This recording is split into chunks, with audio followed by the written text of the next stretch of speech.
పుట్టలో వెలసిన అయ్యప్ప స్వామి ఆంధ్ర శబరిమల అవతారం.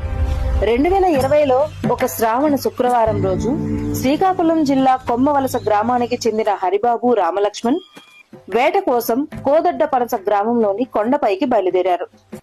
ఇంతలో ఒక ఉడుము పుట్టలోకి పరుగు తీస్తుండగా గమనించి వారు వెంట తెచ్చుకున్న వేట కుక్కలు ఆ పుట్టను తవ్వడం మొదలుపెట్టాయి.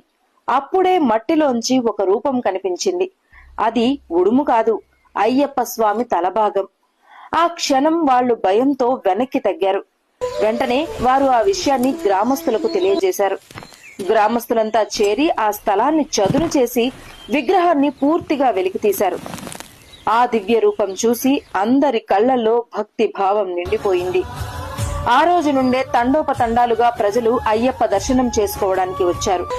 భూమిలో నుంచి వెలసిన అయ్యప్ప స్వామి మన శ్రీకాకుళం జిల్లాకు ఒక దివ్య వరం. అయ్యప్ప స్వామి మహిమతో 2 వారాల్లోనే ₹1 కోటి విరాళాలు చేరాయి. ఇప్పుడు ఆలయం శబరిమల నమూనాలో నిర్మాణం జరుగుతోంది.